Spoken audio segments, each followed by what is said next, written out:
Hello students, I am Abhishek Parmar, your maths mentor. Welcome to Radhika Educate School. Today we are learning chapter number 9, some application of trigonometry.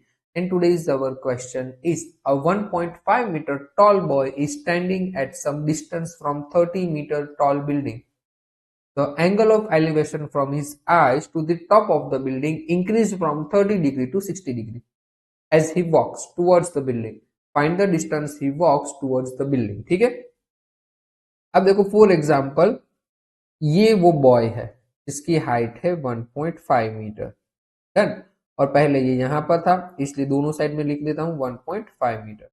अब देखो for example वो ए से B तक जा रहा है।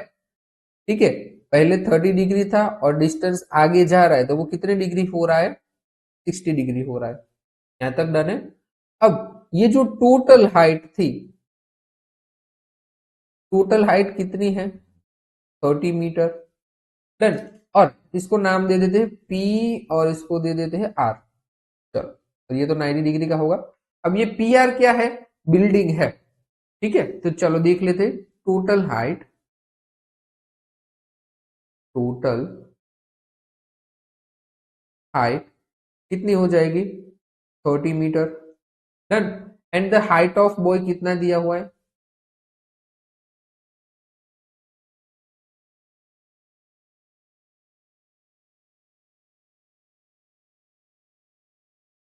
Height of boy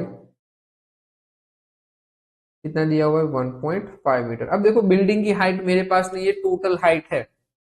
ठीक है, चलो सो हाइट ऑफ बिल्डिंग, तो हाइट ऑफ बिल्डिंग क्या हो जाएगा, 30 माइनस 1.5। डन है। 30 माइनस 1.5 क्या होता है, 28.5। तो क्या मैं इसे लिख सकता हूं 57 डिवाइड बाई 2 मीटर, लिख सकता हूं। ठीक है, तो ये पी आर की वैल्यू मेरे पास है 57 डिवाइड बाई 2। डन है। अब देखो अगर मैं ये 30 डिग्री का यूज करूं तो मुझे पूरा का पूरा ए आर मिल जाएगा। फॉर एग्जाम्पल मैं 1030 का यूज कर रहा हूं तो देखो 1030 का फॉर्मूला क्या होता है, ऑपोजिट अपॉन एडजेसेंट। ठीक है, ऑपोजिट वैल्यू मेरे पास है, 1030 की वैल्यू भी मेरे पास है तो मैं एडजेसेंट फाइंड कर सकता हूं।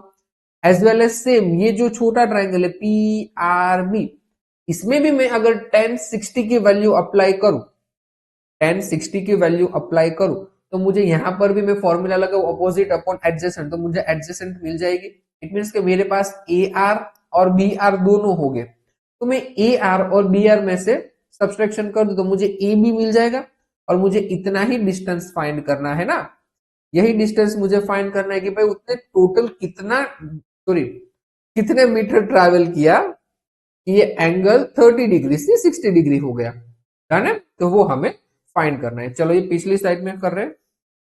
इन ट्राइंगल, इन ट्राइंगल, चलो देख लेते हैं। फर्स्ट ऑफ ऑल ट्राइंगल ले रहे हैं पी ए आर। ठीक है, इन ट्राइंगल यहां पे लिख देते हैं। चलो इन triangle P A R. Done है। अब पी ए आर ट्राइंगल में मैं यूज कर रहा हूं थीटा, कौन सा है पी ए आर में, थीटा हम यूज कर रहे हैं 30 डिग्री। डन। सो 1030 डिग्री। अब 10 की फॉर्मूला क्या होता है, ऑपोजिट अपॉन एडजेसेंट। तो ऑपोजिट क्या है, पी आर, एडजेसेंट क्या है, ए आर। और 1030 डिग्री की वैल्यू क्या होती है, याद कर लेना 1/√3। और आपको बोला था अगर याद नहीं रह रही है तो एग्जाम में जाकर पहले लिख लेना। डन। और पी आर की वैल्यू अभी हमने फाइंड की 57 डिवाइड बाई 2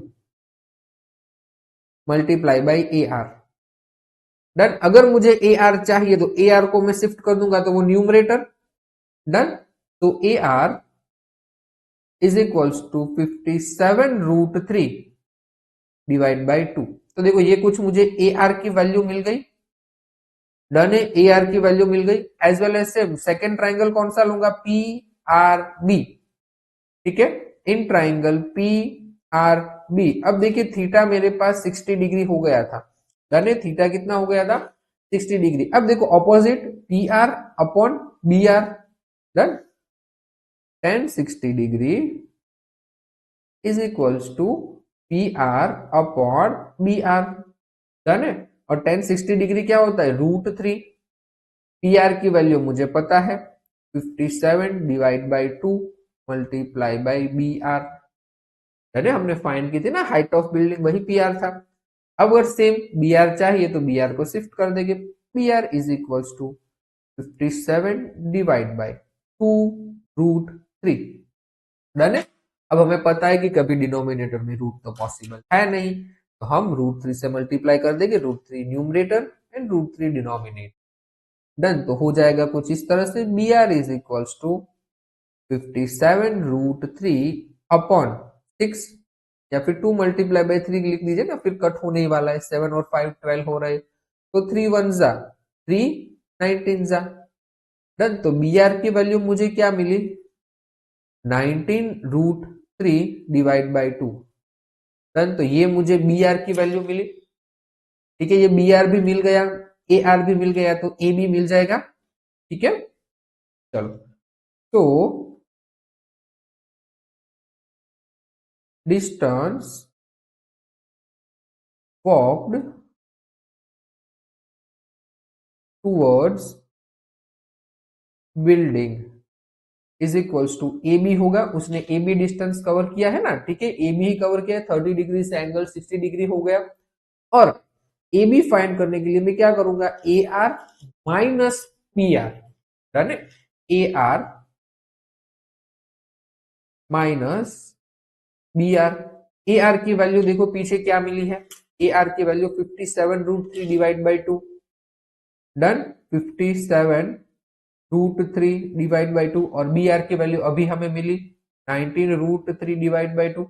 देखो डिनोमिनेटर सेम है तो डायरेक्ट में लिख सकता हूं, चलो 57 माइनस 19 सबको पता है क्या हो जाएगा, 38√3 डिवाइड बाई 2, 2 से ये कट हो जाएगा 19 टाइम्स, तो आंसर 19√3 मीटर। तो उसने टोटल कितना डिस्टेंस कवर किया होगा, 19√3, ठीक है। सिंपल क्वेश्चन है, और एप्लीकेशन ऑफ ट्रिगोनोमेट्री में मोस्टली टाइम टेन थीटा ही यूज होता है, ठीक है। Mostly time tan theta use होगा, बिकॉज ऑफ टेन थीटा ही एक ऐसी वैल्यू है जिसमें ऑपोजिट और एडजेसेंट दोनों मिल जाता है, क्योंकि इस क्वेश्चन में जो भी आपके एप्लीकेशन ऑफ ट्रिग्नोमेट्री के क्वेश्चन होंगे उसमें एक भी क्वेश्चन में हमें हाइपोटेन्यूस का काम नहीं होता है, बहुत रेयर केस में हाइपोटेन्यूस फाइंड करनी होती है, अदरवाइज पॉसिबल ही नहीं है, ठीक है। तो हर बार 10 यूज करना है, तो 10 की थोड़ी वैल्यू याद कर लेना ताकि एग्जाम में आपका टाइम बच जाए, ठीक है। मिलते हैं नेक्स्ट वीडियो में, टिल देन बाय।